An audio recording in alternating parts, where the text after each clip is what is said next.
Aquí vamos, familia, qué gusto tenerlos con nosotros en este programa. Ya estoy acompañada de un invitado muy especial. Vamos a tener una plática interesante que ustedes no se pueden perder. Crece. Aprende.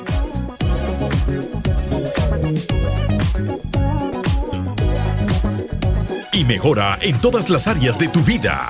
Aquí vamos con Aminta Ramírez. Mucho se debate entre que si el cristiano deba o no participar de la política, deba o no tener una postura en el ámbito político. Pero para eso está el doctor Ormachea, David Ormachea. Él es originario de Punta Arenas, Chile, radica actualmente en California. Ya tiene 49 años de matrimonio, 4 hijos, 4 nietos. Se dedica a brindar conferencias, es escritor.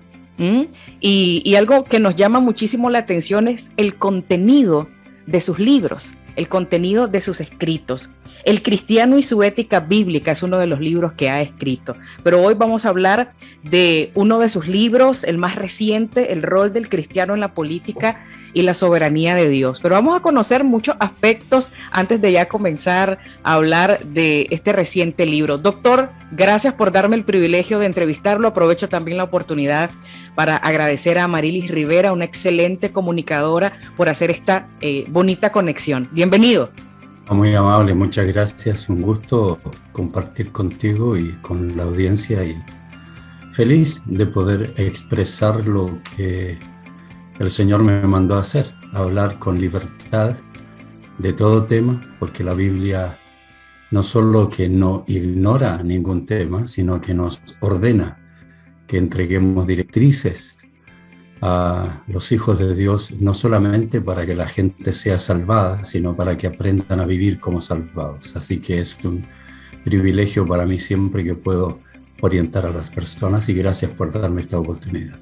Oh, el gusto es mío. Y bajo esta dinámica, doctor, que usted acaba de mencionar acerca de la libertad que tenemos, número 1, dada por Dios, y con la evolución y el tema de los derechos humanos y las libertades individuales, podemos nosotros expresarnos con respeto, ¿verdad? Dentro del marco del respeto del tema que nosotros decimos. El asunto es que no todo el mundo se atreve a expresarse.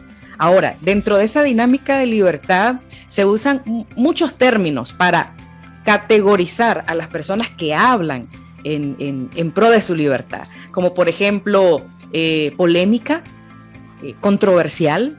¿Ya lo ha vivido usted? ¿Ya lo ha experimentado en carne propia? Doctor David Ormachea, una persona controversial, polémica, por simplemente expresar su punto de vista, o mejor aún, un punto de vista que está fundamentado en la palabra de Dios. Sí, nunca en mi historia alguien se ha atrevido a utilizar la Biblia para decirme que estoy equivocado y utilizar la Biblia bien.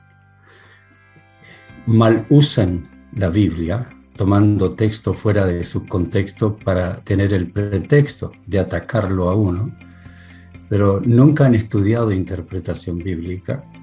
Aquellos que han interpretado son dominados por su postura política más que su postura teológica, y por eso aún dentro de la iglesia evangélica tenemos comunistas, tenemos socialistas, porque su fe nunca ha logrado vencer su sistema de pensamiento político, no han hecho los cambios que son necesarios.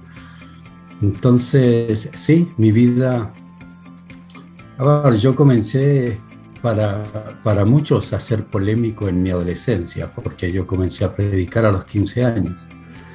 Y mi padre fue un pastor de una iglesia pentecostal tradicional, con mucho legalismo, y allí nací yo, en medio del legalismo, sin poder jugar fútbol, sin poder ir al cine.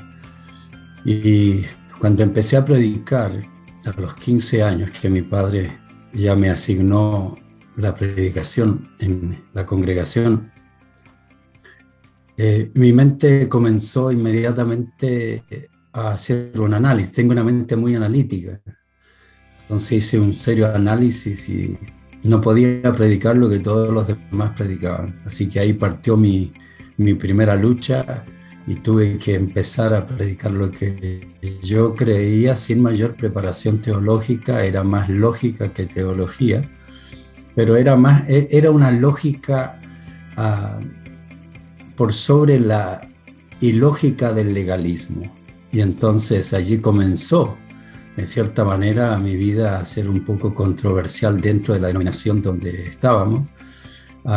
Y de allí en adelante ha sido el resto de mi vida, todo mi ministerio, toda mi vida ministerial, que ya son pues 40 años partiendo de los 15 años, toda mi vida ministerial ha sido tocar temas que no quieren tocar, que ignoran, y que van a ser polémicos para los que ignoran la correcta interpretación. Así que es la historia de mi vida. Pero como yo digo, las redes sociales están llenas de teólogos evangélicos que se creen teólogos, y hay algo más terrible. Alguien les enseñó, o la gente se adjudicó el derecho de cuestionar lo que no entienden y de prohibir a los que entienden que le enseñen. Y esa forma ridícula no es evangelio correcto. Las personas no pueden llegar y abrir la Biblia, pueden, no deben, llegar y abrir la Biblia, poner su dedo e interpretar lo que le da la gana. Esa es la costumbre de muchas personas. Y por eso llegan a conclusiones no teológicas, no correctas, no éticamente correctas. Y cuando uno le dice está equivocado, entonces lo atacan, se molestan. Nunca lo harían con su médico. Yo le digo, usted no es capaz.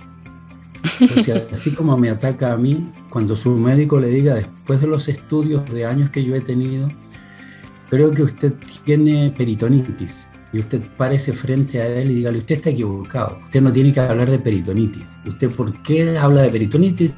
Yo no creo lo que usted me dice. A ver, ¿qué le va a decir el médico? Las personas se vuelven tan ridículas e ilógicas que el evangelio no le ha transformado la mente porque ellos creen que Cristo les va a transformar automáticamente y no entiende que los que tienen que transformar su mente son ellos. Así que normalmente acostumbrado a que haya un pequeño sector que me ataque y que crea que soy polémico, pero la gran mayoría de mi audiencia, yo tengo mi programa en más de 1000 estaciones de radio, en televisión, en Facebook, YouTube, en todas las redes sociales, y los ataques obviamente, la mayor cantidad de ataques son de mi país. Es impresionante, porque en mi país el evangélico mayoritariamente es de un trasfondo legalista, y entonces lamentablemente no están informados. Aún muchos de sus pastores no tienen preparación teológica, entonces nadie puede enseñar bien lo que conoce mal. ¿No? Y además, doctor, de tener una preparación teológica, estar al tanto, mantenernos informados de la actualidad en la que vivimos y cómo esto lo podemos comparar con la Biblia. ¿Qué dice Dios acerca de esto y tantos temas, verdad?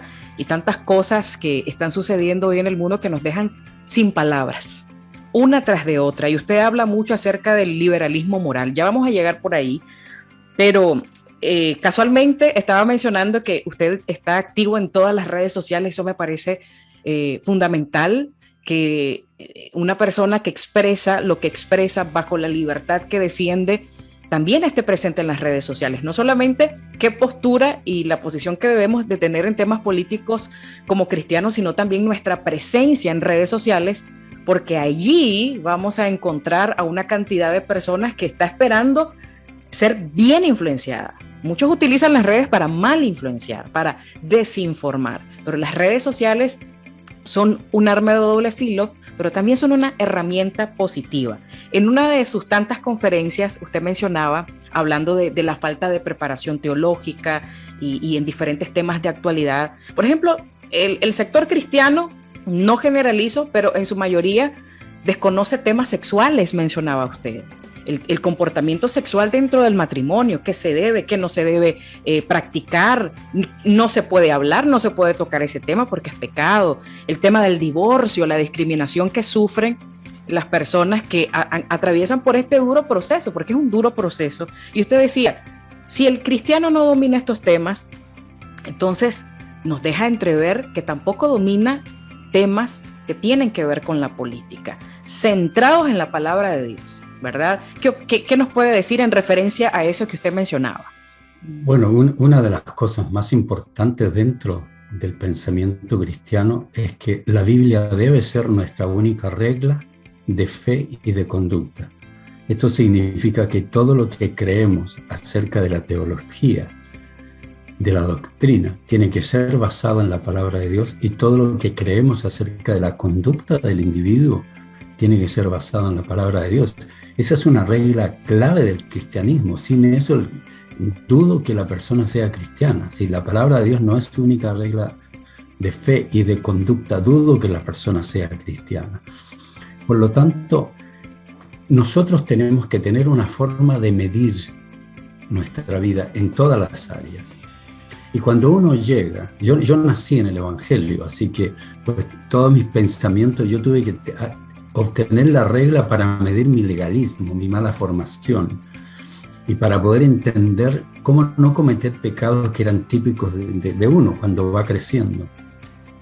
Entonces, como la gente, tristemente, muchos pastores no tienen preparación teológica, muchos pastores nunca han tomado cursos de consejería, muchos pastores, la gran mayoría, yo no conozco un seminario evangélico, no sé si existe, pero no conozco un seminario evangélico que entregue un título de consejero familiar.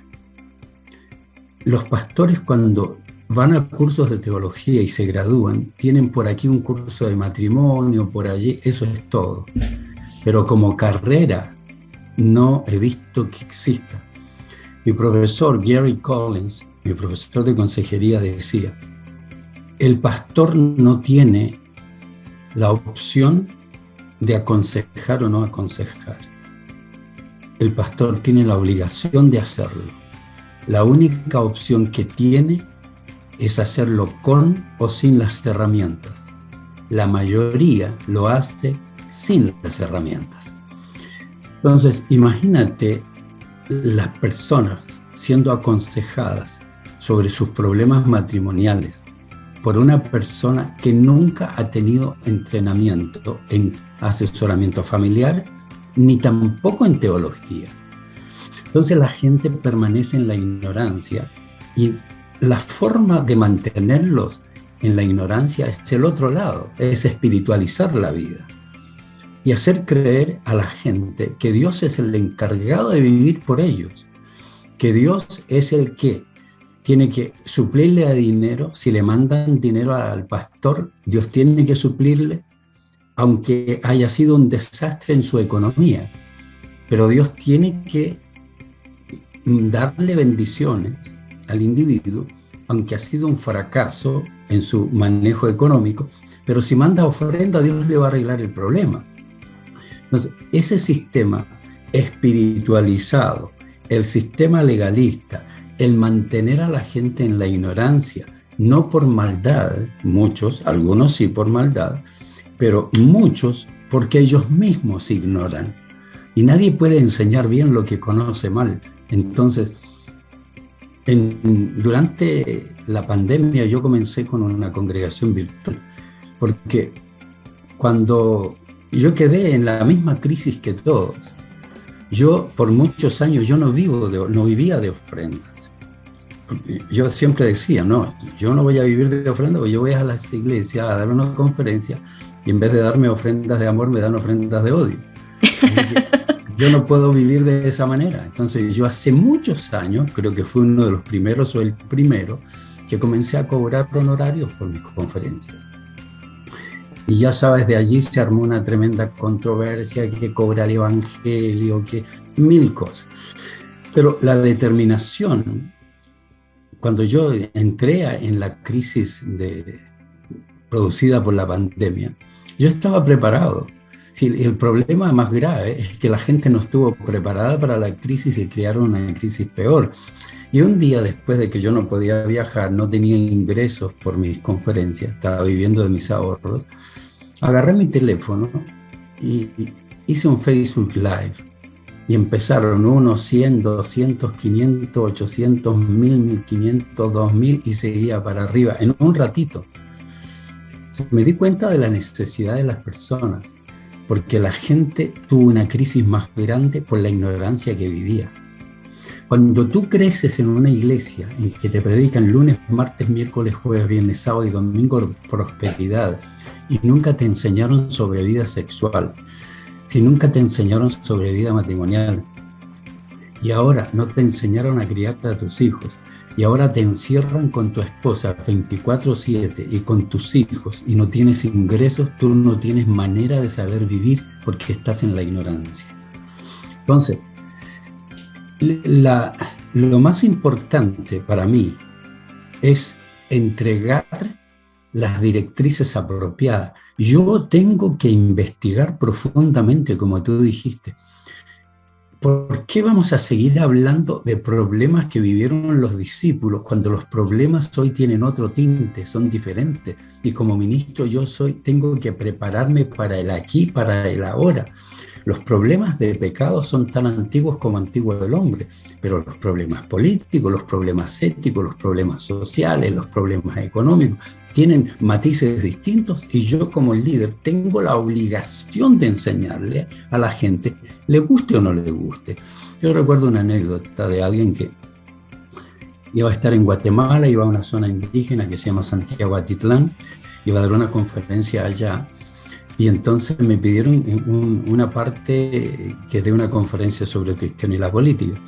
Y alguien de allá me escribió, va a venir a hablar usted de la derecha y de los políticos. Y yo lo he escuchado a usted por años en la radio aquí, como 20 años. Usted me ha enseñado a criar a mis hijos, usted me ha enseñado en mi matrimonio, usted me ha enseñado sobre la vida de la iglesia, sobre la vida sexual. Y ahora que se metió en política no quiero escuchar.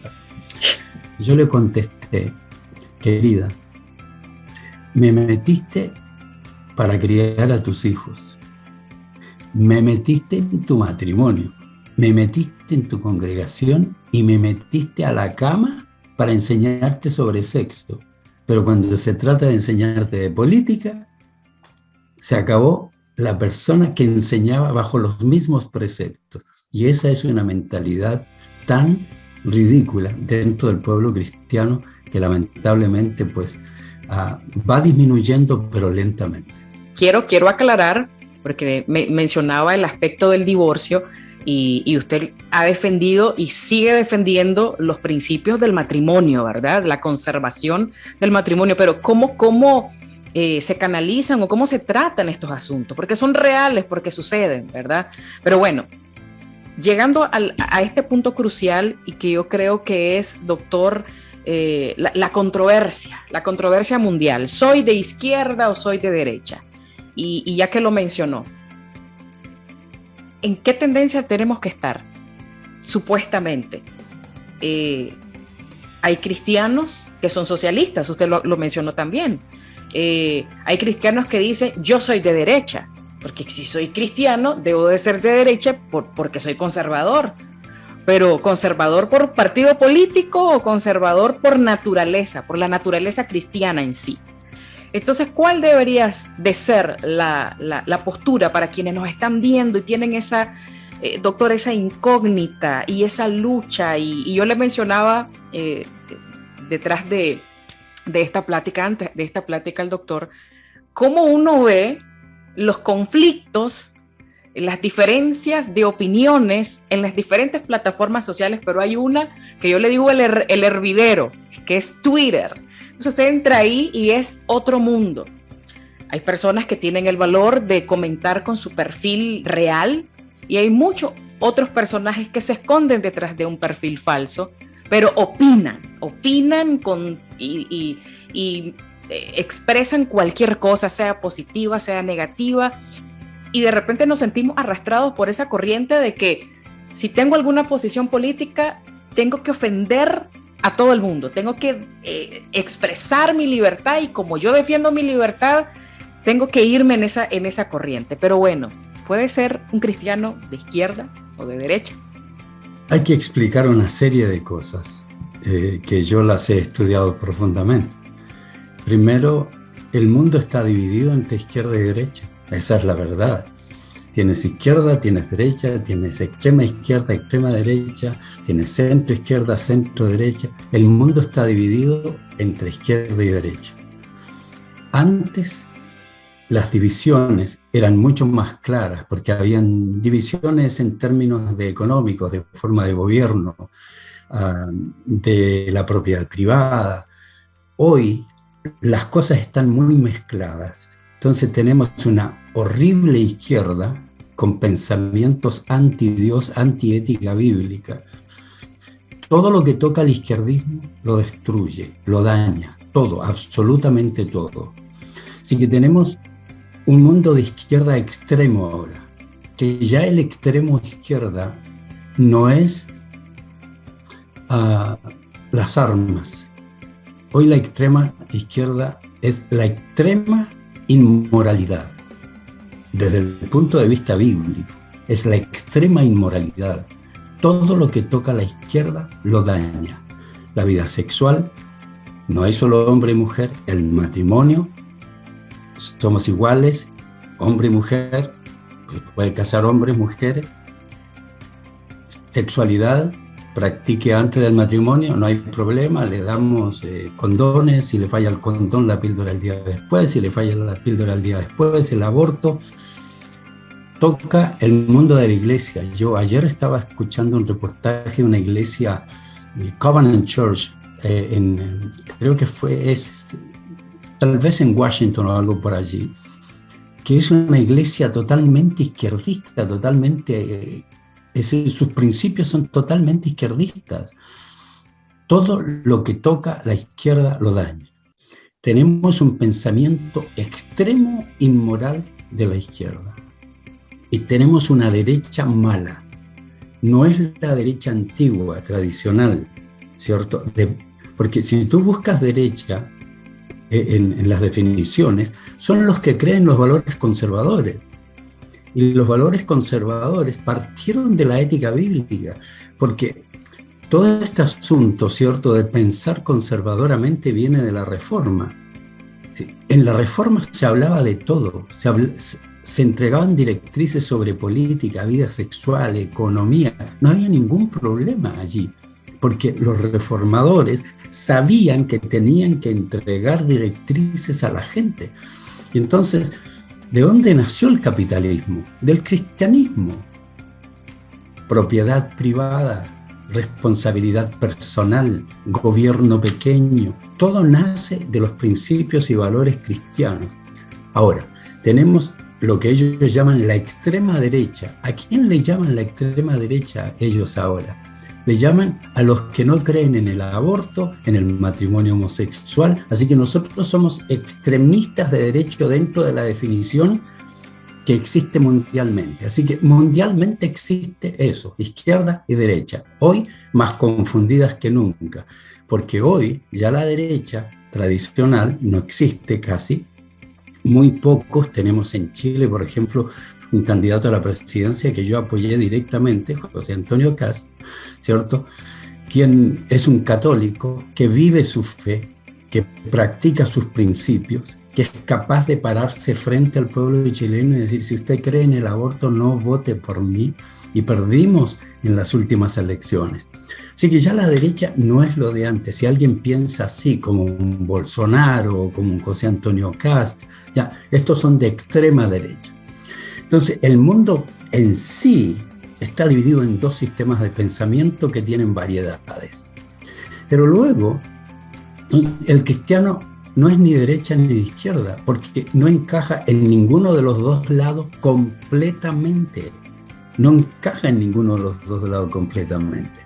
Así que el cristiano tiene su postura cristiana, que en preocuparse de los pobres, dicen los comunistas que coincidimos con ellos porque Cristo fue el primer comunista.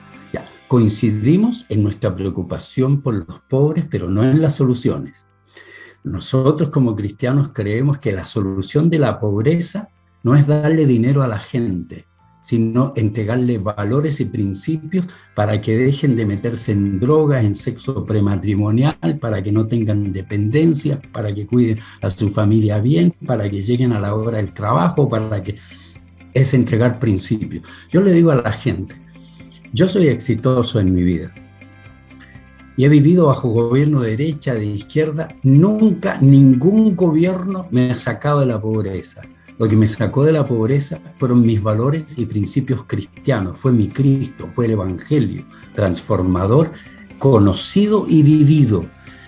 Así que tenemos ese panorama y podemos coincidir con pensamiento de derecha, que no queremos un gobierno grande, queremos un gobierno pequeño, que sabemos que mientras más grande es el gobierno, más corrupción existe, que el poder significa corrupción. Así que podemos coincidir en aspectos, pero eso no nos hace ni de izquierda ni de derecha, nos hace a nosotros cristianos, que coincidimos en ciertos aspectos.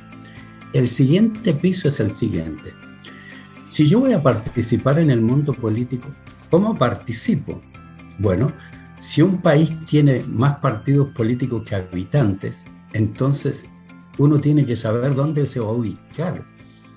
Si un país tiene dos sistemas, dos partidos políticos como Estados Unidos, demócratas y republicanos. Entonces uno tiene que pensar, a ver, como independiente no tengo esperanza de ganar, porque el sistema no me lo permite.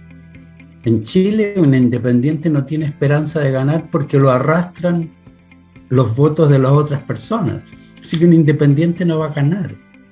Entonces, ¿qué tengo que hacer? Tengo que elegir por qué lado me voy. ¿Por qué lado me voy a ir? Por el partido con que tenga más coincidencias morales.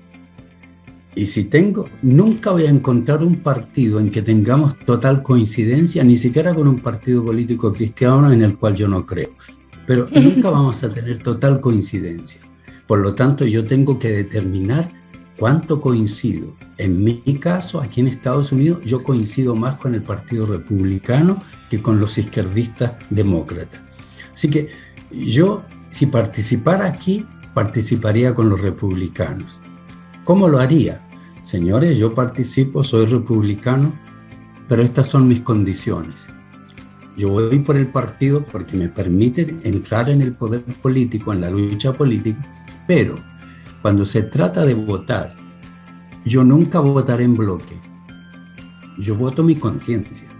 Si ustedes se dañan y quieren votar a favor del aborto, yo votaré en contra de ustedes, aunque sea mi partido que esté votando a favor. ¿Sí? Yo voy a votar mi conciencia, no lo que el partido decida. Entonces yo me convierto dentro de este lugar alguien que utiliza el sistema, pero no es utilizado por el sistema. Vamos a otros lugares. Si en algún lugar yo no tengo la posibilidad de tener mi identificación valórica y existen todo muy polarizado y no puedo entrar porque existe una lucha muy grande, es muy peligroso que yo me meta. Donde voy a un lugar donde todos piensan iguales, es decir, es la izquierda extrema, más cercana, más lejana, pero todo es un montón de izquierdismo, yo no puedo entrar a pelear allí, porque no tengo parte en el sistema. Yo siempre voy a ser uno en medio de todo el sistema, y lo que van a hacer es destruirme, y no voy a lograr nada. Entonces, la participación del cristiano en la vida política tiene todos estos aspectos. Lo siguiente es que yo no debo participar en política porque soy pastor de una iglesia con 20.000 miembros.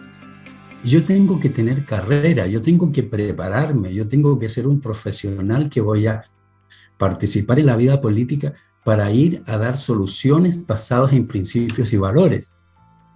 Entonces, no es llegar y decir soy de izquierda, soy de derecha, soy aquí, no. El cristiano tiene una postura que tiene que entenderla muy bien. Entonces, cuando la gente me dice, pero Entonces el cristiano puede participar en política. El cristiano no puede. El cristiano participa en política, le guste o no le guste.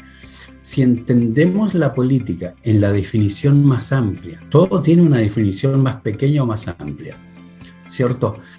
Si yo digo redes sociales, la gente piensa solo en Twitter, Facebook, y no entiende que puedo tener una red social en la iglesia, una red social en mi trabajo. Redes sociales se enfoca a esas redes conocidas, pero hay cientos de redes. Bueno, de la misma manera, cuando nosotros decimos la política, la gente piensa en partido político. Para la gente política es partido político, nada más. ¿Cómo elegir a los gobernantes? Vienen desde opiniones a favor o en contra, votos a favor o en contra, discusiones a favor o en contra. Estamos participando en política. El que me dice a mí, usted pastor no debe participar en política, más bien debería votar nulo, está participando en política. Así que todos participamos en política. Luego viene el ocupar un puesto político, el ser parte de un partido político, viene todas las otras cosas. Es correcto, y eso es lo que la gente tiene que entender, el hecho de tomar decisiones en el caso de las personas que desean involucrarse en la política. Los partidos políticos son plataformas en las que técnica y legalmente se puede, y es la única manera en la que se puede participar. Tocó un punto clave, doctor, la conciencia para entender incluso que estas tendencias políticas a las que nos hemos inclinado a lo largo de los años se han desvirtuado. Usted mencionaba en una de sus conferencias el hecho de por ejemplo, pensar, los que son de izquierda, pensar que la derecha es explotadora, es opresora, y que la izquierda vive un estilo de vida sencillo, humilde, en el que las riquezas se comparten, en el que hay una igualdad social en todos los sentidos, pero todo eso se ha desvirtuado. Hoy vemos un cruce extraño, hoy vemos algo que no es lo que era antes, ¿verdad? Esas tendencias que usted decía que de forma histórica se anclaron en el corazón de las familias a tal punto de decir: este es mi partido político, esta es mi tendencia política y yo no lo cambio por nadie. Y si usted se cambia o decide desertar de estas plataformas políticas, entonces usted es traidor de la patria. Y lo vemos sobre todo en nuestros países latinoamericanos, todas estas expresiones, todas estas terminologías. ¿Se han desvirtuado realmente, doctor? Estas dos tendencias, las básicas, ¿verdad? Usted mencionó que hay varias: centro, izquierda, derecha, extrema derecha, ultra izquierda, pero se han desvirtuado. ¿Puede la gente llegar a ese nivel de entendimiento y poner en práctica o entender más allá, ¿verdad? De lo que vemos o de lo que tradicionalmente hemos venido siguiendo con tanta lealtad, con tanta fidelidad, inclusive mucho más que a Dios, mucho más que a la iglesia, mucho más que a nuestras propias familias, mucho más que a nuestros propios principios y valores? Usted lo mencionaba, que había un joven que siempre le siguió y se formó con usted, pero al momento de tocarle este punto fue como ponerle el dedo en la llaga al hablar de la política. Lo que la gente tiene que entender, y que después de mis conferencias, después de explicárselo todo, todavía no lo entienden, es esto: que cuando la gente llega al conocimiento del Evangelio, llegó con su mente llena de recursos. La mente humana nunca olvida nada. Alguien dijo que ocupamos solo el 80% de nuestra capacidad mental. Y a algunos se les nota mucho. Aquí está el asunto. La gente llega con sus ideas. Entonces, cuando llegamos al Evangelio, la gente llegó con sus ideas políticas, económicas, morales. Cuando llega al Evangelio, se produce la transformación, que es el acto supremo, divino, único, de la regeneración del individuo. Pero la transformación de la mente la tiene que realizar la persona. La gente cree que porque llegó al Evangelio cambió todo su sistema de pensamiento. No ha cambiado.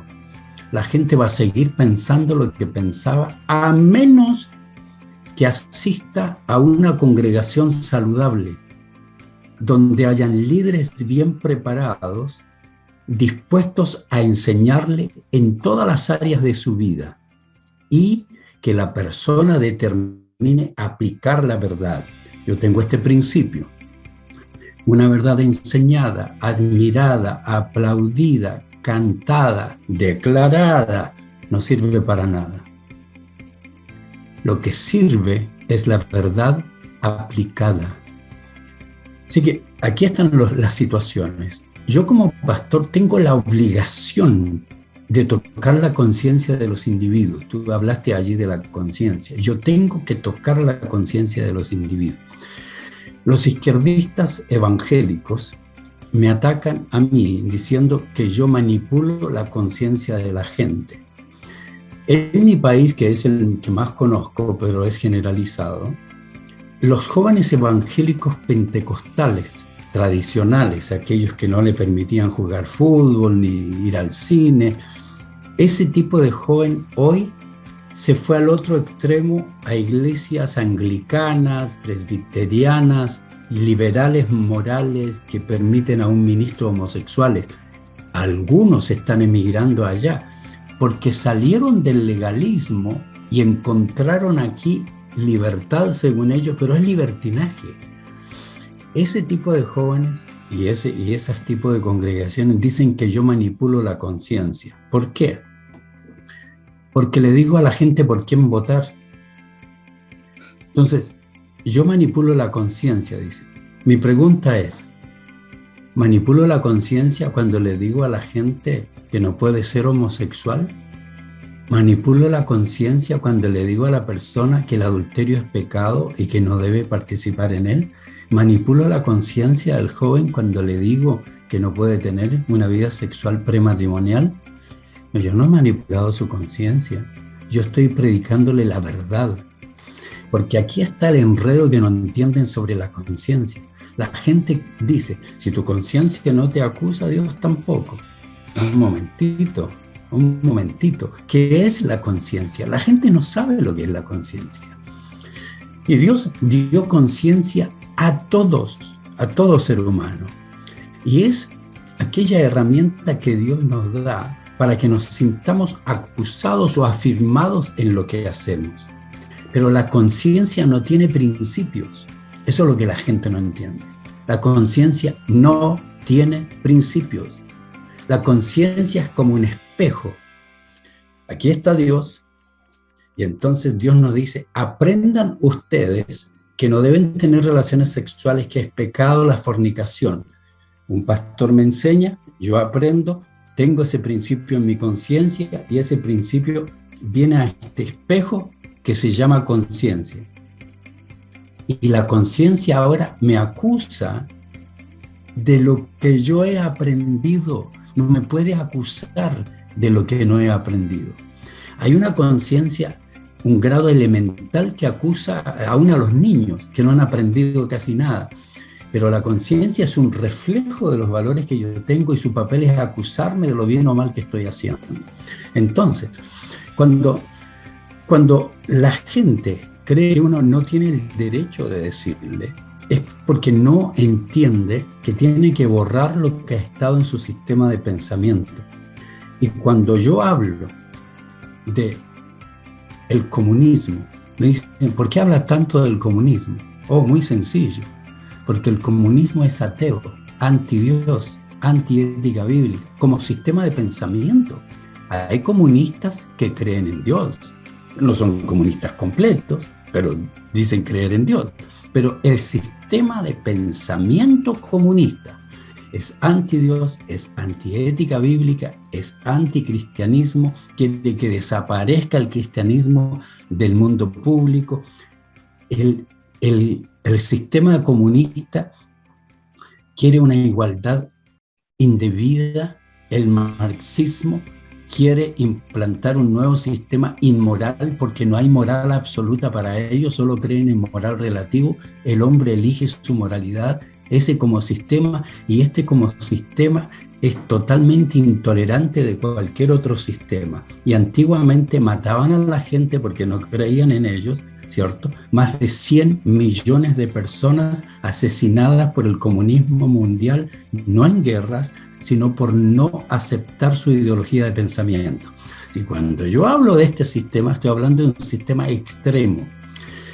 Cuando hablamos de un sistema de pensamiento diferente, ¿hablamos de qué? De que el cristianismo tiene que creer en algo. Pero cuando la persona llega al evangelio, tiene que ser entrenada por sus líderes. Los líderes tenemos que entrenarle en todo tema. Entonces allí viene lo que la gente dice, pero es que ese tema es controversial. ¿Por qué? A ver, ¿por qué es controversial? Porque la controversia está en la mente de un cristiano ignorante. No hay controversia en la Biblia. La palabra de Dios no es controversial. La palabra de Dios es clarita. La palabra de Dios nos incita totalmente a una vida diferente. Y mi papel como ministro es enseñarle a la gente para que salga de ese sistema de pensamiento antiguo que tenía, cualquiera que sea, en sus partes que son contrarias a los valores bíblicos. Entonces, todo sistema de pensamiento que uno tenga, llega al Evangelio y coincide, no tengo por qué cambiarlo. Todo lo que está en contra de la ética bíblica, tengo que sacarlo. ¿Cómo lo saco? Conociendo la verdad.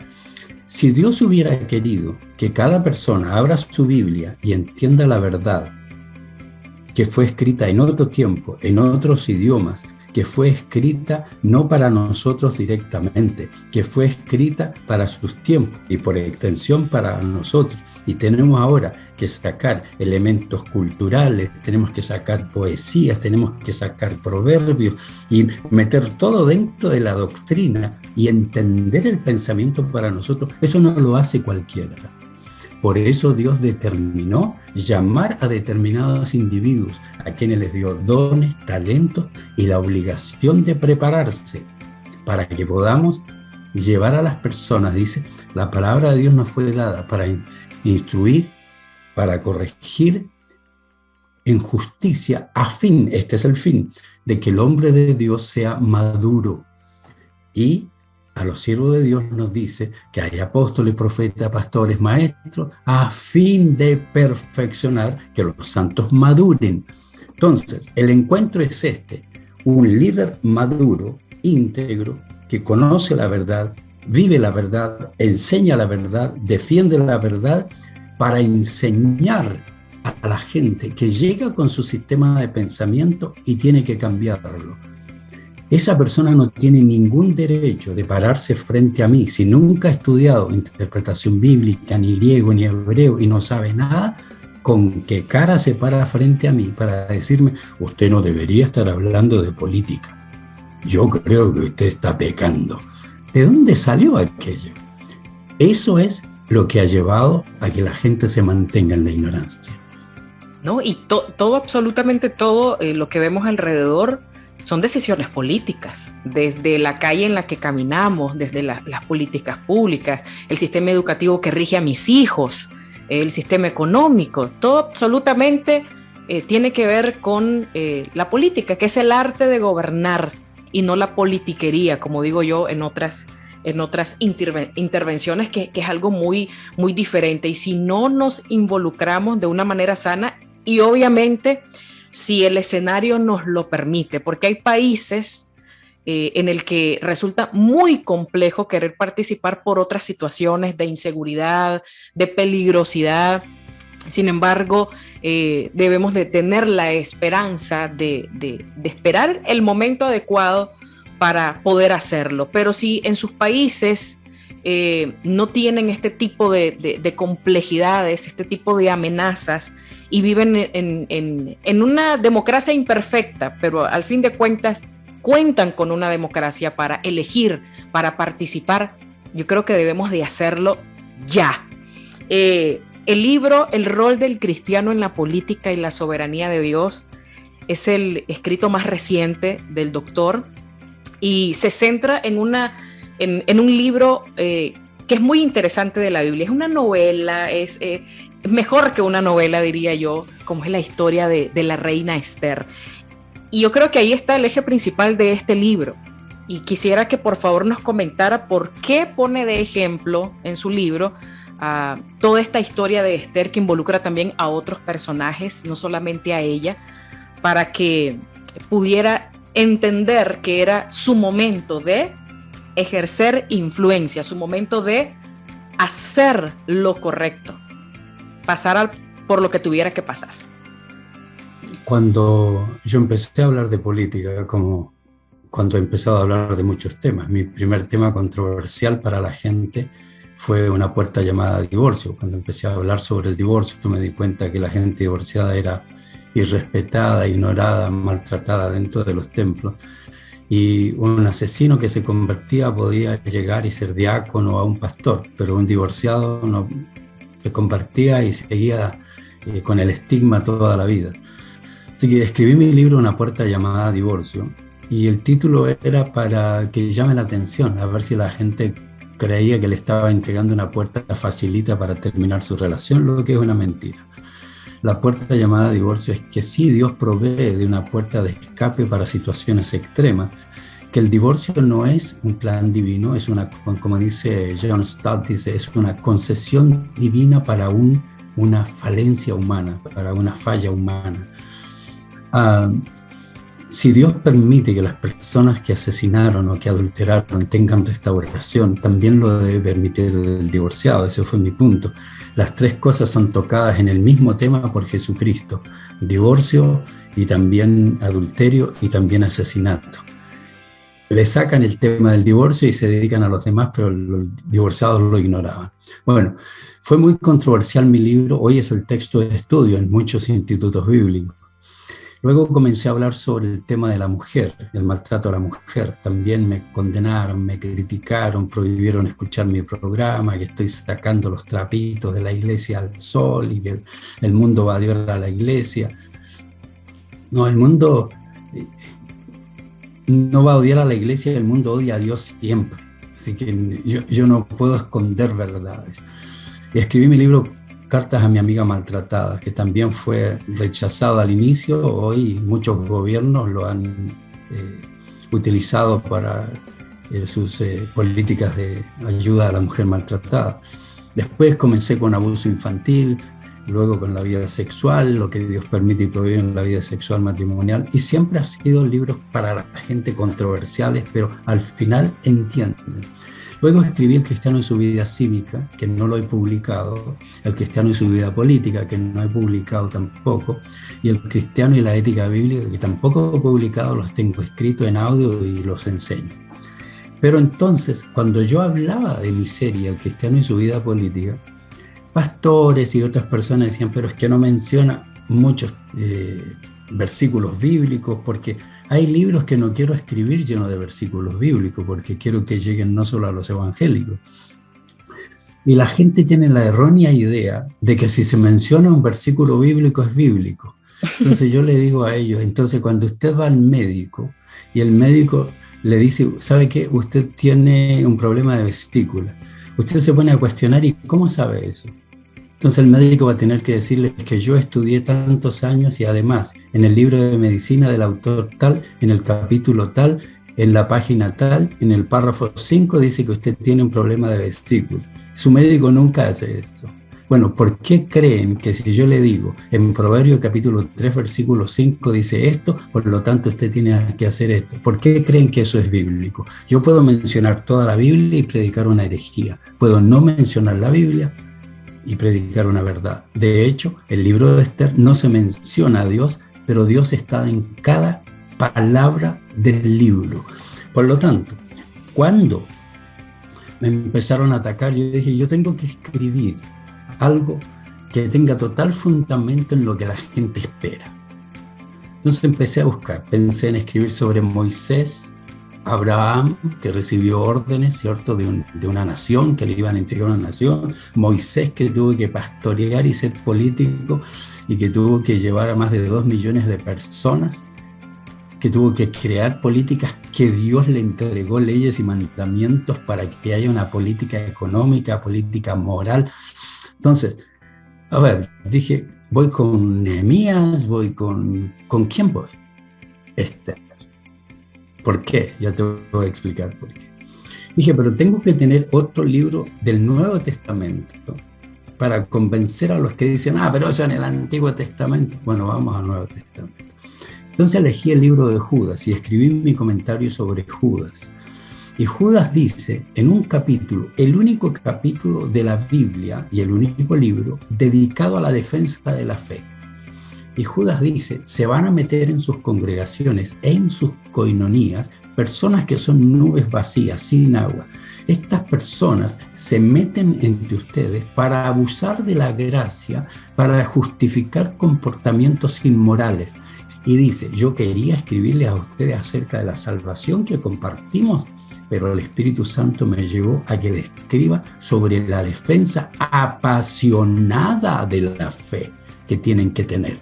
Así que dije, Judas me autoriza a defender apasionadamente mi fe y Esther me muestra lo que ha existido siempre en el mundo desde Satanás.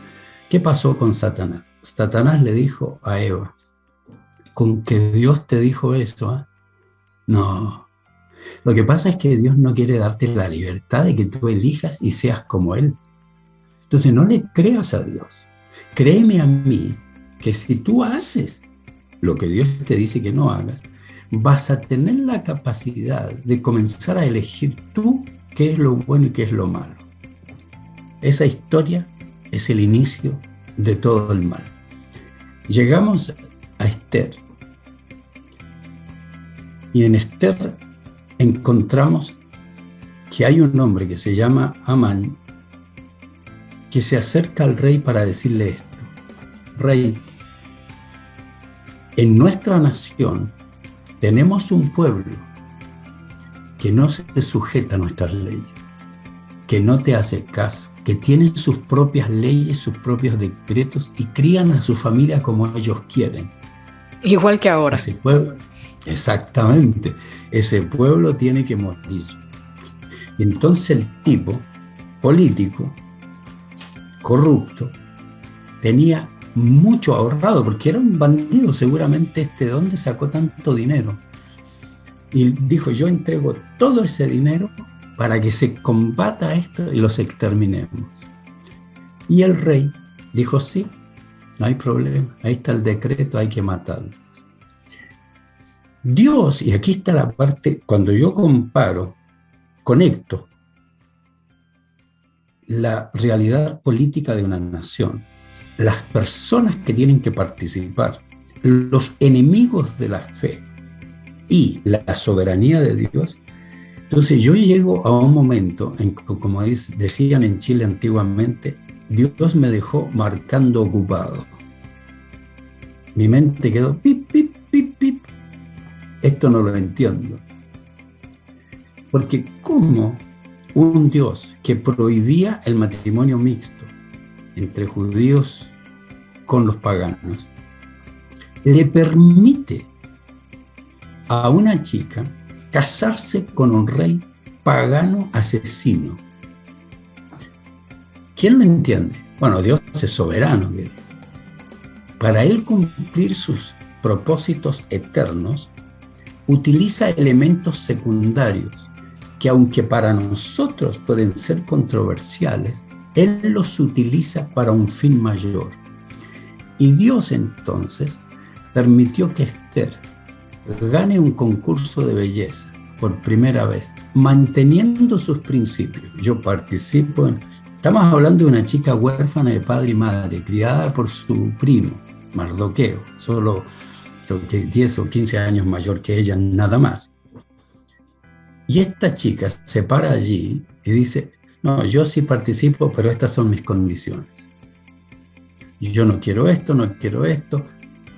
Y entonces el Señor utilizó a los encargados del concurso de belleza y le permitieron que ella haga lo que ninguna otra podía hacer. Ganó el concurso de belleza, se casó, la obtuvo como mujer el rey. Y ahora viene el grave problema, porque ahora tiene que, dentro de un gobierno tirano, asesino, con un marido pagano, anti-Dios, que quería asesinar a su pueblo, ella tiene que mantener sus principios. Y entonces, en cualquier momento en que ella estuvo pensando qué podía hacer por el peligro que existía, está su discipulador y quien la crió, su padre adoptivo, Mardoqueo, que le dice: Esther, para este momento Dios te llamó. Para este momento de la historia política, de la historia cívica, de la vida ética de esta nación, Dios te llamó. Y entonces, es que los elementos son de película, porque luego tienes que la reina Vasti es despreciada por este hombre. Y muy interesante, las feministas de mi país, que dicen ser evangélicas, tienen una página que se llama Vasti. Claro, la mujer despreciada, y ahí tenemos todos los elementos. Entonces, elegí el libro de Esther porque todos los elementos indican que existe un pueblo de Dios que tiene que mantener sus principios en todo lugar, en todo sistema político y bajo cualquier intervención, por autoritaria que sea, tiene que mantener sus principios. Segundo, porque el cristiano, cuando se le abre una oportunidad que pueda ser efectiva, tiene que asegurarse que es un llamamiento divino y debe participar. Tercero, que nuestros principios tienen que mantenerse siempre. Y cuarto, que Dios va a ser soberano y que Él me va a exigir que yo actúe como un ser humano basado en sus principios soberanos y que siga sus principios para que se cumplan sus planes y propósitos, aunque no sean los planes y propósitos que yo tenía. Entonces tenemos una historia tan antigua que encaja precisamente con la situación política moderna. ¿Qué dice hoy? Esto no lo digo yo, pues esto lo dicen los mismos izquierdistas. El manifiesto humanista, ¿cierto? El manifiesto humanista 2000 dice claramente que sus principios tienen que ser parte, que el humanismo es como una religión, que los humanistas dicen qué pueden hacer los cristianos que tienen a sus hijos una hora con clases de escuela dominical una vez a la semana, cuando nosotros tenemos a los hijos de los cristianos 5 días a la semana por 6-7 horas en primarias, secundarias y universidades, y terminan diciendo: la educación es la más grande aliada del humanismo. Y eso es lo que han hecho. Todo lo que toca al izquierdismo lo corrompe. Corrompieron el sexo, corrompieron la educación. Las universidades son centro de lavado del cerebro del marxismo cultural y del comunismo moderno. Corrompieron la política, corrompieron los gobiernos, las instituciones internacionales. Todo lo que toca el comunismo lo dañan. Corrompieron a la mujer creando el feminismo, corrompieron todo, corrompieron la autoridad, diciendo que los padres no tienen autoridad sobre los hijos, ni los gobiernos, que la policía tiene que desaparecer. Todo lo que toca el izquierdismo ateo, antidios, lo destruye, por lo obvio, porque es ateo y porque es antidios.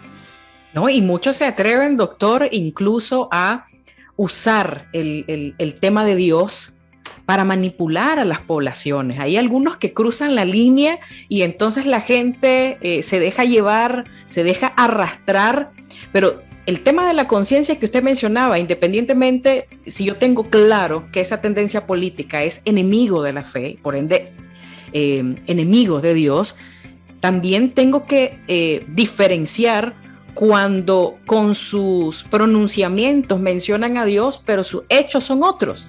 Yo tengo que tener también la conciencia para diferenciar eso. Hay tantos temas que se pueden desprender de esto que digo.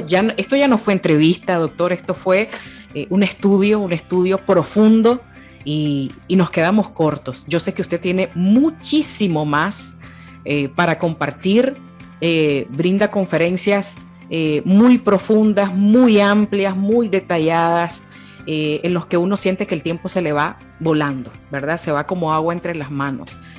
Hablar de los enemigos de la fe, no pudimos hablar de las migraciones, que también es tendencia política, el feminismo en la iglesia, usted lo acaba de mencionar, el tema del humanismo, la educación de nuestros hijos, la autoridad que están restando a los padres, también lo acaba de decir, muchos otros temas que me encantaría poder abordar en un futuro. Yo sé que usted está con agenda llena, agenda apretada, pero algún espacio habrá para esta servidora. Mis plataformas están a su entera disposición y me gustaría que pudiera concluir con todo esto que hemos hablado en esencia. Falta mucho más. Yo agradezco a todos los que nos están viendo porque estuvieron ahí conectados, interesados, algunos quizás compartiendo, algunos quizás expresando su descontento, porque es que este tema es así. Es un tema que despierta muchísimas emociones y hay mucho que aprender. Sus conclusiones, doctor. Bueno, en mi libro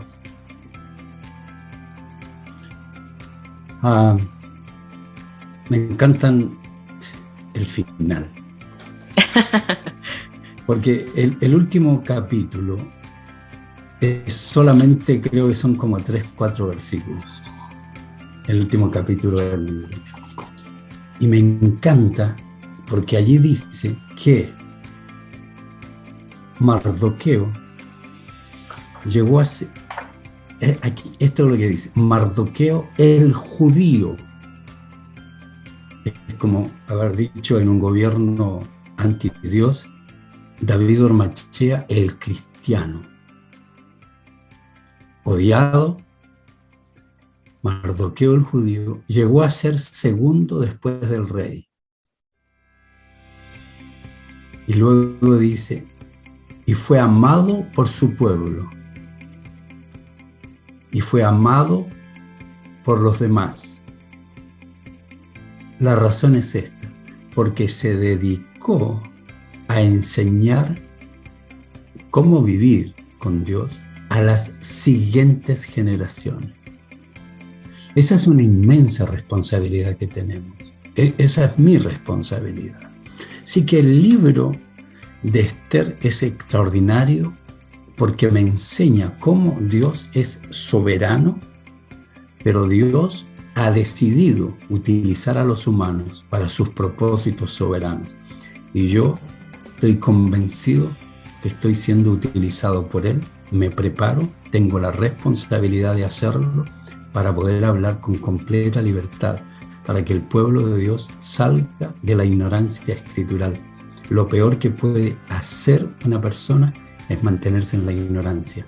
Y lo mejor que puede hacer es salir, esto es controversial cuando lo digo, salir de las congregaciones donde solo buscan su dinero, de las congregaciones donde solo les ofrecen que Dios le va a arreglar toda la vida, y meterse en una congregación, aunque sea pequeña, pero de un hombre de Dios que esté preparado para enseñar, para aconsejar, que cuando tiene problemas no los manda a orar solamente, sino orando y con el mazo dando.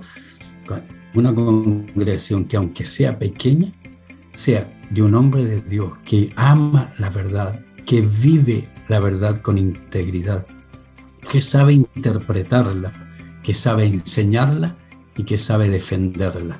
En la congregación virtual que yo tengo ahora, hay gente que ha pasado, el que más, 50 años en una congregación, hoy tiene 70 años. Pasó 50 años en una congregación donde nunca le dieron cursos de matrimonio, nunca le enseñaron sobre la vida sexual. A esa gente las mantienen en la ignorancia. Y termino con este pensamiento. Cuando se decretó la emancipación, la libertad de la esclavitud aquí en los Estados Unidos, salió el decreto.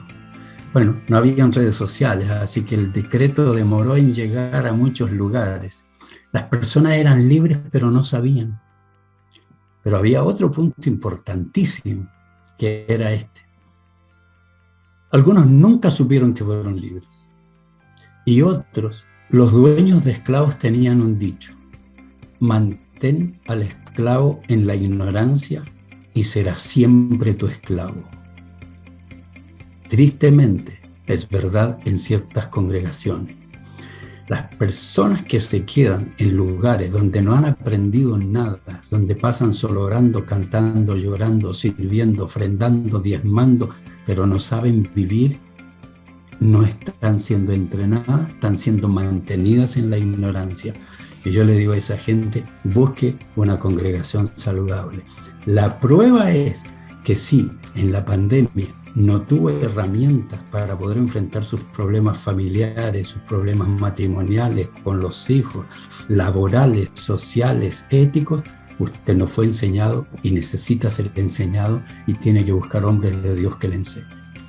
Muchísimas gracias, doctor. Sé que su tiempo es valioso. Tiene una formación increíble. Para los que nos están viendo, acabo de platicar o de escuchar esta charla magistral del doctor David Ormachea, chileno, radicado en California, conferencista, escritor, consejero y pastor, con muchos años de trayectoria, experiencia de vida y formación profesional en filosofía de pensamiento para despertarnos a los que profesamos una fe y necesitamos involucrarnos sí o sí, sanamente, en este ámbito tan importante, no de la politiquería, sino de la política, que es el arte de gobernar. Quienes están son las personas incorrectas, porque las personas correctas no nos queremos involucrar.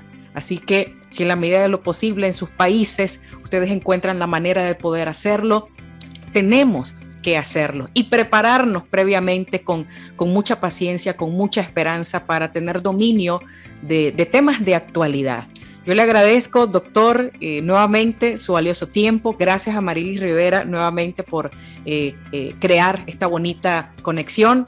Mis plataformas, doctor, están a su entera disposición. Hay mucho que platicar, así que haga mi agenda por ahí para poder conversar de otros temas que también yo sé que a mis seguidores y a mucha gente que de repente se pueda sumar les va a resultar, como a mí, muy, pero muy interesante. De esta manera ponemos punto final al programa de hoy. Vamos a estar leyendo sus comentarios y pueden buscar al doctor David Ormachea en todas las redes sociales, YouTube, Facebook, Instagram. Igual les voy a dejar por acá en el post los links para que lo puedan seguir y puedan encontrar también información de su libro El rol del cristiano en la política y la soberanía de Dios. Hasta pronto. Adiós. Crece. Aprende.